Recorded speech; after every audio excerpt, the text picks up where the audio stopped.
A new tip may help solve a 40-year-old murder in Salt Lake County. In February of 1982, Trent Olson was stabbed to death and the killers got away. It's turned into a cold case, but now there's a renewed effort to solve the mystery. For every crime, there's a story, and the truth matters. Here's ABC4 senior crime and punishment correspondent Marcos Ortiz with tonight's Justice Files. All these years, detectives have been looking at certain people involved in the murder of Trent Olson.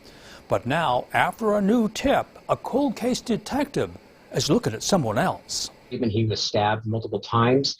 As he got into his car, he was able to drive it across the street out of the parking lot into a power pole. It's Valentine's Day, 1982, and Trent Olson is barely alive inside his black Corvette.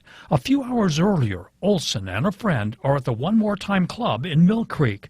Olson goes outside. Someone's waiting for him. He was dancing with females inside of the club, but we're not aware of this is what triggered what ultimately happened. And from there, Olson, his friend, and the strangers go to a nearby park where he's stabbed multiple times.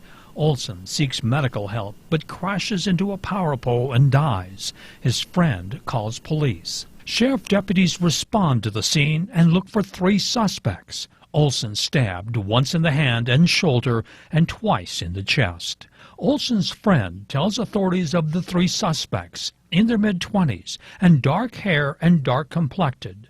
10 years later, Olson's murder remains unsolved, but there's optimism after Salt Lake County Sheriff's Department forms a task force to solve these cold case murders. They invariably like to talk, and the more they talk, the better, and I think that they think, hey, that's in the past.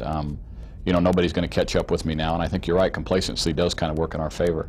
And we do have a lot of time, especially with these cases. But another 20 years pass.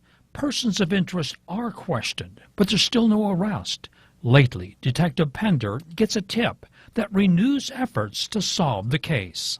I had some people come forward and just recently provide some information that we weren't aware of.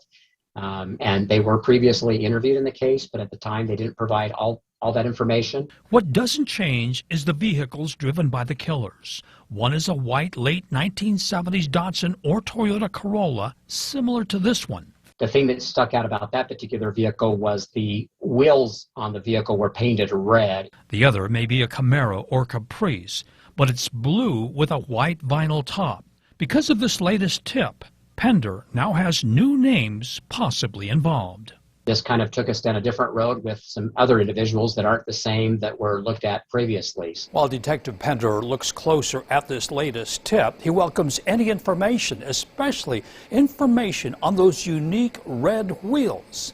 To contact him, visit our website, abc4.com, click on this story, and follow the link. For the Justice Files, Marcos Ortiz, ABC4 News.